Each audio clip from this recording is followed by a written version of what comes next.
ओम अन्नपूर्णाय नमः। देखि जानी सारी आज आम कौन बनवा तो चलते स्टार्ट करवा आज रेसिपी। एटी मैं छोट गिनार देखूँ 100 ग्राम हे चाउल नहीं ये है गोविंद भोग चाउल। ताको भल भाव 2 ରୁ 3 थर पानी धोईदेवा आ सफा पानी देकी 15 मिनट पर रखीदेवा चाउल टी भिजिज। गुड इवनिंग एवरीवन, जय जगन्नाथ। ओडिशा किचन को आपण मानक बहुत बहुत स्वागत, नमस्कार। एपटे कड़ी गरम हो जाइए, देदेबा गुआ घी 2 चामच। एबे देदेबा काजू। काजू टिके भाजी होगा टाइम लगे तो आग काजू को टिके भाजी नेबा। तापर एबे देदेबा किसमिस। काजू किसमिस को भाजी नेबा, बेसी कड़ा करके भाजबेनी, जस्ट कलर चेंज हो गले ताकू बाहर करदेबे। देखंतु बेसी भल भाव भाजी हेनी, टिके कलर चेंज हो जाइए ताकू गोटे प्लेट को काढ़ी नेबा। आउ गोटे चामच गुआ घी देदेबा, आउ गोटे बड़ चामच चीनी देदेबा। चीनी को मेल्ट करनेबा घीरे, कलर चेंज हो गले एबे देदेबा आम क्षीर। क्षीर को देकी भल भाव गोली नेबा। आज आम बनेबा माटी हांडी रे खीरी, तो मु क्षीर को माटी हांडी को ट्रांसफर कर देइथिली आ कवर कर छाड़ीदेबा फुटिया पाई। देखंतु बढ़िया भाव क्षीर आमर फुटुची। जो चाउल भिजेकी रखिथिले पानी को ड्रेन करदेबा, चाउल को ऐड करदेबा क्षीर रे। सांगे सांगे गोली नेबा नले तले चाउल लगी जाए। यही चाउल गोटे चामच बड़ेकी रखी मु पर देखौची से चाउल को आम कौन करवा। भल भाव गोली देबा। देखो जो चाउल बड़ेकी रखी ताकू एबे टिके हेमदस्तारे कुटी नेबा।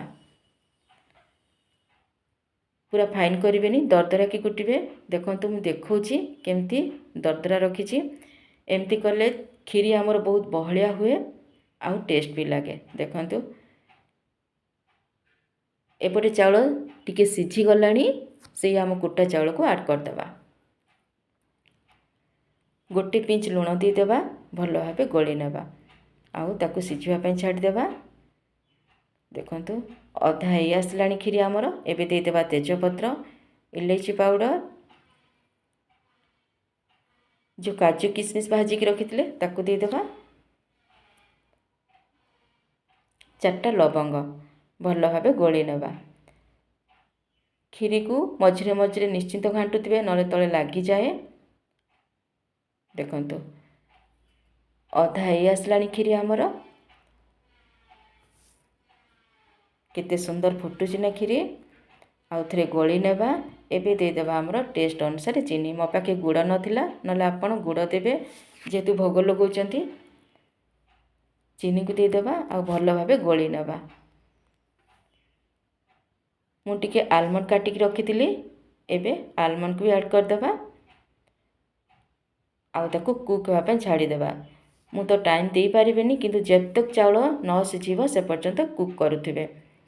देखंतु केते बढ़िया आमर खीरी हेई आसलानी। मु एबे देखौची, देखंतु खीरी हेई जाइची। एबे गैस को बंद करदेबा आउ ताकू ठंडा होगा छाड़ीदेबा। मु 10 मिनट पर लीड काढ़ी देखौची। देखंतु खीरीर कलर केते सुंदर देखा होची आउ केते क्रीमी क्रीमी हेइथिबो देखि जानि पारथिबो। आमे खीरी किछि भी देनाती, पूरा प्लेन बनैचंती, ना मिल्क मेड देइचंती ना अमूल देइचंती, फिर भी खीरी आमर केते सुंदर देखा होची।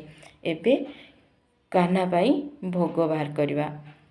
देखंतु मु जो काजू किसमिस भाजी टिके बड़ेकी रखी, एबे सजेई देबा, कहीं ना खीरी देखले आम कान्हा बहुत खुशी हो जिवो। एबे देदेबा तुलसी पत्र। भोग आमर कंप्लीट हो गला। रहुची, प्लीज सब्सक्राइब करवा जमार भूलिबेनी। बाय बाय, जय जगन्नाथ।